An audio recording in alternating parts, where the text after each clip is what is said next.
justicia a veces puede sentirse tan injusta, y para observar esto simplemente tenemos que ver la cantidad absurda de inocentes que son condenados día a día. En este vídeo veremos una de esas historias, la de un padre que fue forzado a entrar a prisión por el horroroso crimen de matar a su propio hijo. Y para ello te explicaré todo lo sucedido, comenzando con la creación de la unidad de revisión de condenas, pasando por el nacimiento del hijo hasta su fallecimiento, para finalizar con el juicio y la sentencia de la revisión de la condena. Comencemos pues iluminando uno de los personajes principales de esta historia, Sunny Eaton, abogada, la cual fue designada en el año 2020 como encargada de la unidad de revisión de condenas de Nashville, tratando de ver en qué casos era posible que existieran nuevas pruebas de inocencia respecto a condenas cuestionables. Y es que lo que hace 30 años era una prueba irrefutable de un crimen, hoy en día ya no lo era. Desde el análisis de salpicaduras de sangre, pasando por marcas de mordeduras, hasta la prueba de la escritura a mano, hoy en día carecen de base científica sólida. Una tarde en la oficina, su compañera de unidad, Anna Hamilton, le sugirió que leyera una copia del diario de Kate Mace, del expediente del caso Estado de Tennessee contra su marido, Russell Lee Mace, por el asesinato de su propio hijo. Este comienza alrededor del año 1999, cuando Kate tenía 34 años y se encontraba embarazada de Alex. El diario relata cómo su embarazo no fue fácil y tuvo multitud de problemas que la llevó a estar hospitalizada gran parte de su embarazo, casi 6 meses. Tiempo durante el cual Russell, pese a trabajar como transportista en el turno de noche, acompañó a su esposa todo el tiempo posible. Surgieron además varios síntomas secundarios como diabetes gestacional, hipertensión, a lo que se sumó que tenía poco líquido amniótico. Todo ello hizo que se indujera el parto a las 34 semanas de embarazo, haciendo así Alex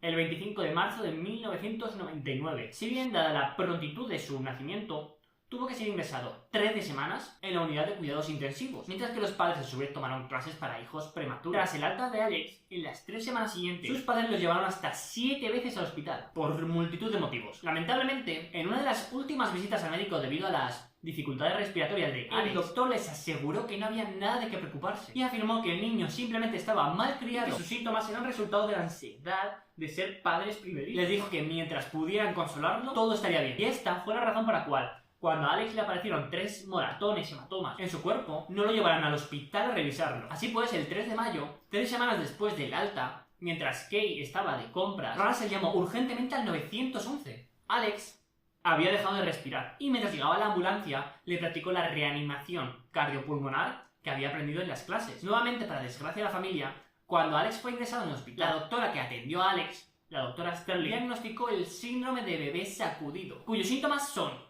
hinchazón cerebral, sangrado alrededor del cerebro, además de detrás de los ojos. Y es aquí cuando comienza el calvario de la familia. Debido a este diagnóstico, no solo perdieron la custodia de Alex, sino que la fiscalía acusó a Russell de abuso infantil agravado. Para aún mayor desgracia, Alex jamás se recuperó de ese incidente y finalmente fue desconectado del respirador artificial el 25 de octubre del año 2000, mientras su padre se encontraba en prisión. A Kate se le permitió en ese momento estar junto a su hijo y este día es la última entrada de su diario. Dice así: esto es lo más horrible que cualquier madre tiene que soportar. La agonía que sintió mi esposa al no poder estar allí es una agonía que ningún padre debería tener que soportar. Lo que el estado de Tennessee nos ha quitado nunca podrá ser reemplazado ni perdonado. Gracias a la lectura del diario, Eaton, la abogada, empezó a creer en la inocencia de la familia. Además del expediente, pudo comprobar la total confianza que tenía Kate en su esposo, al cual nunca abandonó, ni siquiera traicionó cuando le dieron la oportunidad de recuperar la custodia de Alex y testificaba en contra de su marido. Y no solo no lo hizo, sino que además se mudó a una vivienda cerca de la prisión donde Russell fue ingresado durante su larga condena de casi un cuarto de siglo. Si bien Eaton lo tenía muy complicado, dado que Russell, tras ser absuelto por un tecnicismo, fue acusado nuevamente, si bien por el asesinato de su hijo. Para liberarle debía desenmascarar los 3 motivos por los que Russell fue condenado. En primer lugar, el síndrome del niño sacudido dado por la doctora Sterling, además de una pequeña fractura en la clavícula que tenía Alex, y finalmente una supuesta inculpación de Russell en el interrogatorio. Comenzando por la grabación del interrogatorio, se puede observar una gran tenacidad del agente Ron Carter en que Russell manifestara que había golpeado a su hijo. Y esto no fue esporádico. Carter estaba convencidísimo de que Russell había golpeado porque antes del interrogatorio la doctora Sterling le comentó que Alex presentaba los síntomas del síndrome de bebé sacudido y que fue su padre quien lo golpeó. Debido a esto, Carter durante todo el interrogatorio jamás aceptó un no por respuesta. Es ya conocido que en estas situaciones de estrés muchas personas son capaces de autoinculparse, pese a no haber cometido nada. Y debemos recordar que durante el interrogatorio, Russell desconocía el estado de su hijo, si seguía vivo o si por el contrario había fallecido. Y es así como, en un estado de agotadez, más de 2 horas de interrogatorio, Russell manifestó: supongo que podría haber empujado a Alex de cara a reanimarlo, mientras practicaba la reanimación cardiopulmonar. Para Eaton, esto no podría equivaler jamás a una confesión, dada la situación de estrés en la que se encontraba Russell, más del poco valor probatorio que supone un suponible tal como supongo que podría. Respecto al síndrome del bebé sacudido, Eaton pidió ayuda a un doctor de renombre, el doctor Laporte. No fue hasta que Laporte revisó el historial clínico de Alex que se convenció de que estábamos ante uno de estos diagnósticos erróneos. Entre las muchas patologías que descubrió que podría tener Alex sin diagnosticar, una de ellas era su gran número elevado de glóbulos rojos, los cuales no correspondían con abuso infantil, y sí con un trastorno sanguíneo. Además, se percató de un elevadísimo número de anticuerpos, los cuales debían haber sido objeto de mayor número de pruebas, puesto que estos eran capaces de crear coágulos en el cuerpo de Alex, lo cual podría explicar perfectamente la aparición de moratones en Alex, aun sin ser golpeado físicamente. Con el despeje de esta incógnita,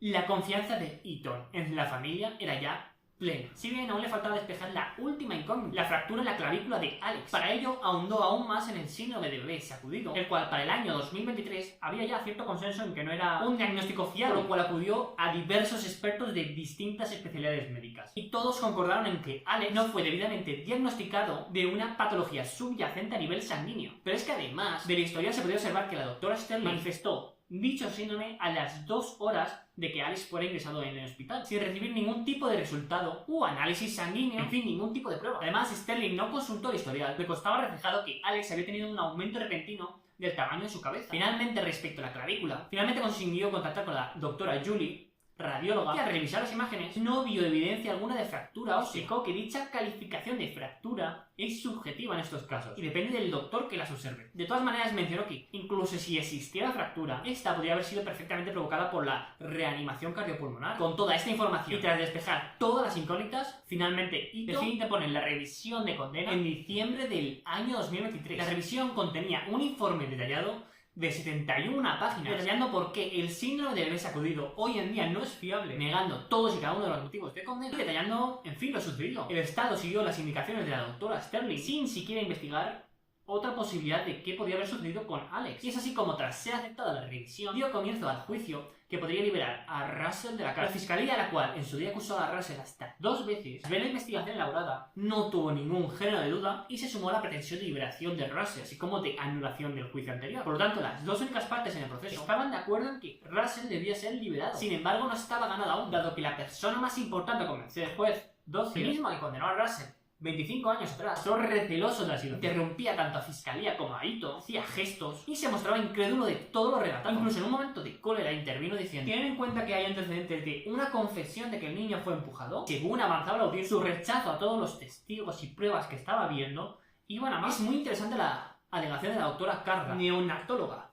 la cual declaró que cuando nació Alex, las pruebas en recién nacidos eran muy limitadas. Únicamente 4 las que se hacían, cuando hoy en día se llegan a realizar hasta 50. Y es así como llegamos a los alegatos finales del turno de la fiscalía, que reafirmó en su solicitud de absolución, si bien el juez Dozier le interrumpió multitud de... Esto hizo que Eaton modificara su alegato, el cual tenía redactado en un tono emotivo, intentando alcanzar los sentimientos del juez. Si bien, tras ver toda la situación, modificó a un argumento lógico para que no existiera lugar a dudas. Tras finalizar Eaton su alegato, el juez Dozier únicamente la preguntó por qué no fue interrogada la doctora Sterling sobre su diagnóstico. Eaton se sorprendió al recibir dicha pregunta, dado que mostraba que este desconocía su labor. Su labor no consistía en refutar la teoría original de qué había sucedido, sino investigar si había nuevas pruebas que considerar y si esas pruebas eran lo suficientemente importantes como para cambiar el resultado de qué había sucedido. Y al igual que no pidió a los fiscales originales que evaluaran la solidez de sus argumentos, tampoco pidió a la doctora Sterling que revisara la precisión de su diagnóstico. Con ello, terminó la audiencia. Tras 3 semanas, la sentencia llegó a Eaton. El juez Dozier mantuvo la condena. En la sentencia decía literalmente que las pruebas sustanciales presentadas en los 2 juicios no se ven suficientemente anuladas por las nuevas pruebas científicas. Y aducía que para él simplemente era una batalla entre 2 doctrinas, entre 2 criterios contrapuestos. Y continuó criticando la audiencia, dado el papel que hizo el fiscal, que se sumó a la pretensión de absolución en vez de ser el adversario, lo cual en su lógica era una debilidad que hacía menos creíble el testimonio de la multitud de expertos que fueron a testificar. Eaton trató de comprender todo lo que acababa de leer. El juez los estaba penalizando dado que todo Estado, defensa y testigos expertos médicos estaban de acuerdo en que los Mays eran inocentes. ¿Debía entonces haber sido combativa con sus únicos y propios testigos? ¿Habría pues tenido más posibilidades de éxito si el fiscal, pese a estar de acuerdo con la inocencia de Russell, hubiese tratado de desmontar todo lo que se estaba testificando? Es decir, ¿el juez esperaba que las partes estuvieran en desacuerdo para poder validar el proceso? no está todo perdido aún para la familia. El caso se encuentra ante el Tribunal de Apelación de Tennessee. Si bien, por desgracia, Russell sigue en prisión, no le han dado siquiera una libertad provisional y lleva ya más de un cuarto de siglo encerrado allí. Kay sigue viviendo sola en la casa en la que se mudó al este de Tennessee, en las montañas, para mantenerse cerca de Russell. El breve tiempo que pasó con su hijo se conserva en fotografías. Fotografías que se encuentran junto a su colección de retratos familiares enmarcados.